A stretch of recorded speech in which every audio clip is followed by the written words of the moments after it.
थानारे ताला पकाइबा घटना परे दुई जनंकु कोर्ट चालाण करिछि माछकुंड पुलिस।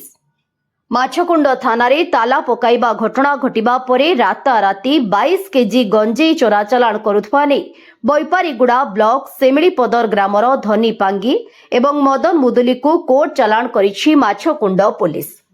गतकाली रातिरे माछकुंड पुलिस मिथ्या गंजेई मामला रुजु करी दुई व्यक्ति को 4 दिन थर्ड डिग्री देथिबा अभियोगरे थानारे ताला पकाइले ग्रामवासी।